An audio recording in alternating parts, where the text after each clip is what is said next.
years, the BBC's iconic globe balloon has been found, restored and once again inflated. So you might remember the iconic orange and red hot air balloon that was used in BBC trails across the late 90s before it was retired. Do you know, even though it's 20 years ago, if you remember it, you will never forget it. And it's now been restored. It's on display at the Midlands Air Festival, where Fiona Landon is, and she's somewhere. There it is. To this day, I still remember it beautifully. I'm so glad it's back up. Is it in the air yet, Fiona? So it's tethered. Good morning, Charlie. Good morning, Naga. It is tethered to this basket.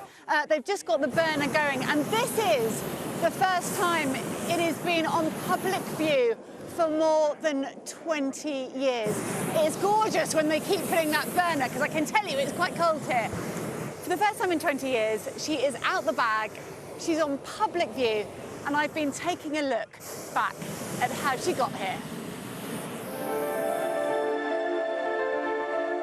It was the defining image on BBC One for almost 5 years, between 97 and 2002. A real balloon with over 100 hours of flying time and many more of airtime. Filmed in 30 different locations, including the Scottish Highlands, Snowdonia and Grey Abbey in Northern Ireland. In 2000, the BBC wanted the balloon to become more inclusive, so it was filmed with skateboarders, a carnival, and even a bungee jumper. But eventually, in 2002, it was time for it to retire. It's had 100 hours of flying time.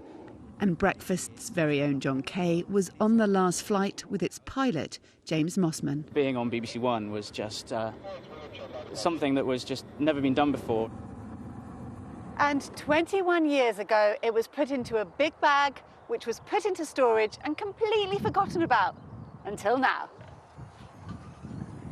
A friend of ours in North Bristol said he had a shape for us, for our collection to look after, and when we went to collect that one, he said he had another two, and the BBC Globe was part of it.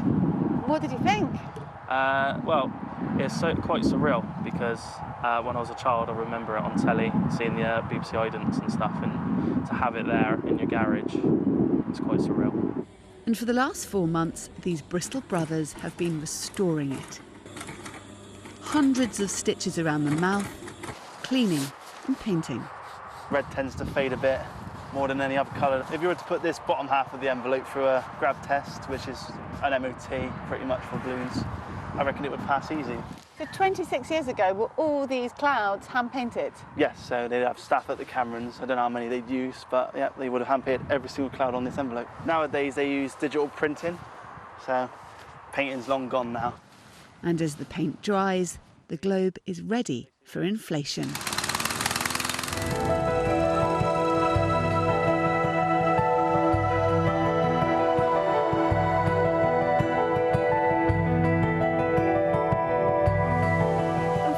After 2 decades, she is filled with hot air again as she gets ready to meet her public.